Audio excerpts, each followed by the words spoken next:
Bonjour à tous, nous ne sommes pas au Palais des Mille et une Nuits, même si le décor derrière peut le laisser suggérer. Nous sommes dans un de mes bureaux au presbytère. Voilà, quand je regarde dehors, je vois que la tempête fait rage dans notre région. Peut-être traduit-elle tous nos sentiments intérieurs, tous ces bouleversements que nous connaissons depuis le début du confinement. Nous ne sommes pas faits pour être coupés des autres. Notre nature profonde, c'est d'être reliés. Nous sommes des êtres sociables et actuellement, nous sentons que cette situation pèse fortement sur nos épaules. Voilà, j'ai attendu aujourd'hui, mercredi, pour vous adresser ce message. Je souhaitais avoir entendu le Premier ministre qui s'est exprimé hier. Voilà, il nous a parlé du processus du déconfinement.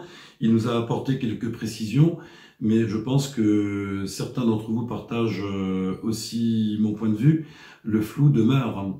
Voilà, nous ne savons pas, nous qui vivons sur cette côte de Carnac, Plouarnel, la Trinité, nous ne savons pas du tout comment l'été qui arrive à grands pas va pouvoir être vécu. Est-ce que les vacanciers seront au rendez-vous? Est-ce que les commerces seront ouverts? Est-ce que le culte va pouvoir reprendre? Est-ce que nous pourrons maintenir les activités de la pastorale d'été comme nous le connaissons depuis quelques années? Pour l'instant, je l'ignore. Voilà, c'est extrêmement difficile de vivre l'autorité et je préfère être à ma place plutôt qu'à celle du Premier ministre et du gouvernement qui doivent prendre des décisions pour l'ensemble du pays. Je crois que pour l'instant, il nous faut marcher sur une ligne de crête. Vous savez, c'est comme sur une montagne. Vous avez deux pans de montagne et puis au sommet, vous avez une ligne de crête. Et un pan de montagne, c'est le confinement et l'autre pan, c'est le déconfinement. Alors si on maintient le confinement indéfiniment, ça risque d'être vraiment catastrophique pour l'homme. Voilà, comment vouloir sauver l'humain si on lui impose de mourir de tristesse parce que ses liens ont explosé? Ça n'a aucun sens.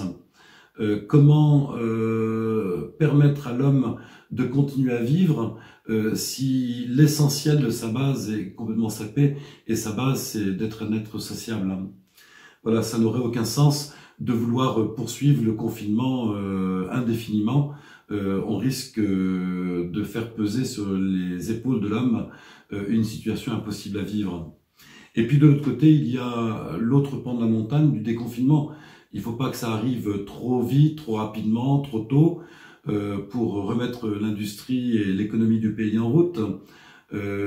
Parce que voilà, ce pan-là est interdépendant de l'autre pan. Si tout se casse la figure sur le plan économique, l'homme aussi se casse la figure. Mais si l'homme se casse la figure, il n'y a plus non plus d'économie. Donc on comprend bien qu'on ne peut marcher que sur la ligne de crête. Voilà. Il ne s'agit pas de tomber dans un excès ou dans l'autre. Nous en ferions malheureusement les frais. Voilà ce que je voulais exprimer à la suite du discours du Premier ministre hier, ses éclairages et les flous qui demeurent. Voilà. Bon, pour l'instant, on nous parle du 2 juin comme reprise possible de la vie cultuelle publique. Pour l'instant, je l'ignore. Je n'ai pas du tout cette faculté à deviner ce que sera notre avenir. On est obligé de fonctionner par saut de puce et on n'a pas de vue forcément à long terme. Je pense qu'en fonction des indicateurs positifs ou négatifs, il y aura des décisions à prendre. Mais en tout cas, pour l'instant, nous respectons les consignes parce que l'autorité nous y invite. Une autre autorité s'est exprimée la semaine dernière avec les prêtres du diocèse de Vannes, c'est l'évêque qui nous parlait de cette situation qui est une situation qui risque de malheureusement durer. Et quand on dit qu'elle risque de durer, c'est sur plusieurs mois, voire sur un an ou un peu plus d'un an. Et le terme de la situation, eh bien, c'est le vaccin. Si la communauté scientifique arrive à trouver le vaccin, eh bien, nous pourrons sortir de cette difficulté que nous connaissons tous ensemble. Voilà, donc pour l'instant, tant qu'on n'a pas de vaccin, on reste dans l'expectative, on reste dans l'hypothétique. Alors j'espère et nous pouvons prier pour que les personnes qui sont amenées à travailler sur le vaccin puissent le découvrir le plus rapidement possible et nous sortir de cette situation.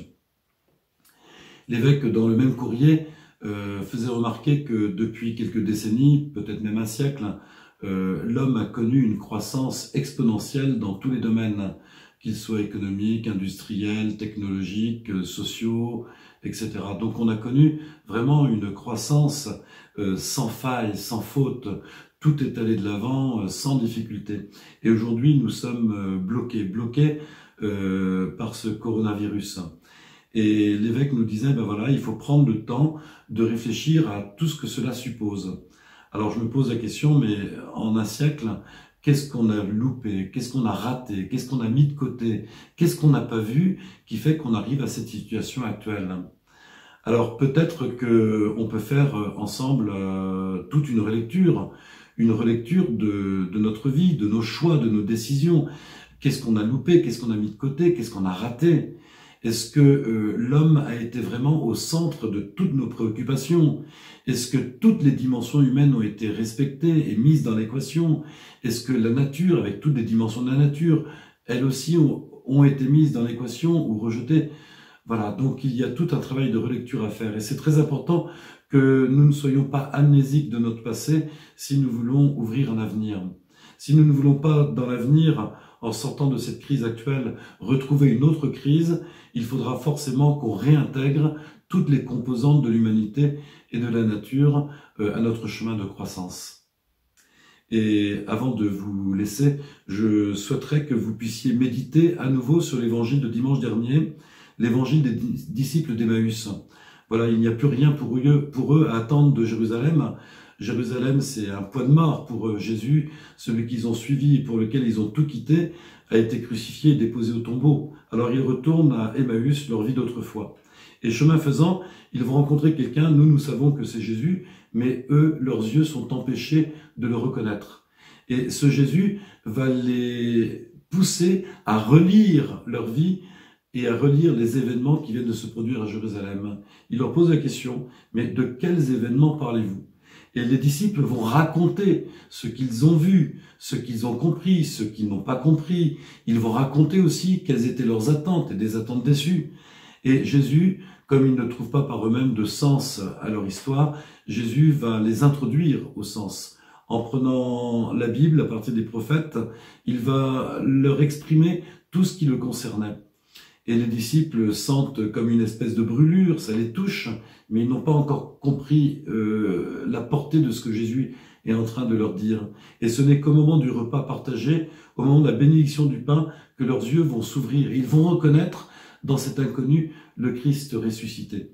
Leur cœur va être tellement ouvert, il y aura tellement de joie en eux qu'ils vont retourner à Jérusalem annoncer la bonne nouvelle à leurs frères. C'est la contagion de la bonne nouvelle à annoncer. Alors, cet évangile, il est essentiel pour nous dans les temps qui sont les nôtres, puisque c'est l'évangile d'une relecture.